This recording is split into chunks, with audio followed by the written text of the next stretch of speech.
السلام علیکم ورحمت الله وبرکاته. هیله لرم چې روغ او جوړ به یاست او د صحت جامې به مو پر تن وي. زه نن غواړم چې د پښتو د 5 یاګانو په اړه ستاسو سره لنډ او مختصر معلومات شریک کړم. او که تر اوسه مو زموږ یوټیوب چینل نه وي سبسکرایب کړی نو په مهربانۍ سره زموږ چینل در سره سبسکرایب کړئ. د پښتو 5 یاګانو سمه کارونه. پښتو هغه ژبه ده چې په خپل جوړښت کې 5 یاګانې لري او د هرې یې استعمال په خپل ځای کې خورا مهم دی.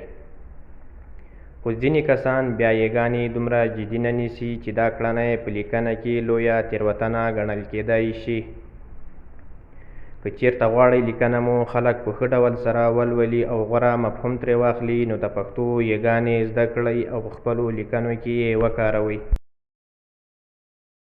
نرمه یا بیټوکو یې. نرمه یې په حقیقت کې له 2 غږونو څخه جوړه شوې ده چې یو یې خپلواک غږ او بل یې نیمه خپلواک غږ دی. دغه یا د نارینه مفردو نومونو لپاره کارول کیږي لکه سړی، منګی، بچی، زمری، نری، لالی، زلمی، پسرلی، دی، لرګی او داسې نور. مثالونه: زمری ښه سړی دی. دلته زمری، سړی او دی په 3 وړو کې نرمه یې راغلې.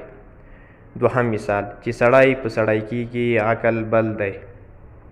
دلته سړی او دی په دې کې نرمه یې کار شوې. څرګنده یا معروفه یې. دا یو خپلواک غږ دی د نارینه جمع نومونو لپاره کارول کیږي لکه سړي، منګي، لرګي، خپلوي، جنګي، نیالګي، کفري، پردي، زلمي، اسلامي او داسې نور. مثالونه: سړي جنګ ته لرګي وړي. دلته سړي، لرګي او وړي په 3 وړو کې څرګنده یې کار شوې. نیالګي په پسرلي کې کرل کیږي. دلته نیالګي، پسرلي او کیږي په 3 وړو کې څرګنده یې راغلې. اوږده یې. دا یو خپلواک غږ دی د مفرد ښځینه نومونو لپاره کارول کیږي لکه شیدې، ادې، حملې، جګړې، نږدې، ترخې، خوږې، وړاندې، ترانې او داسې نور. مثالونه: د یوې سپینې کوترې سرې پښې.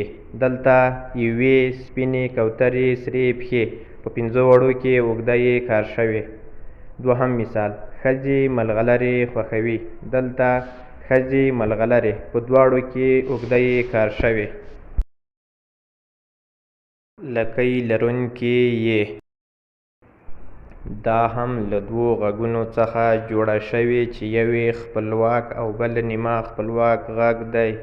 دا یې ذاتره په مفردو نومونو کې راځي لکه هګۍ، هیلۍ، خورکۍ، ملالۍ، سلګۍ، څوکۍ، مرۍ، نرۍ، سپوږمۍ او داسې نور.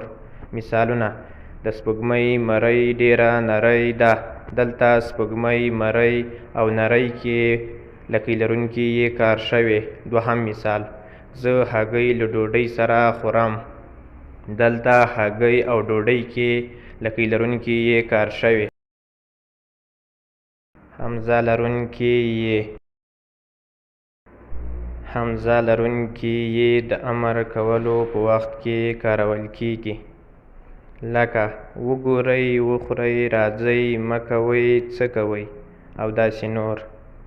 مثالونه: راشئ ډوډۍ وخورئ. دلته راشئ او وخورئ کې حمزه لرونکې یې کار شوې. دوهم مثال: په دې لاره مه ځئ. دلته مه ځئ کې حمزه لرونکې یې کار شوې.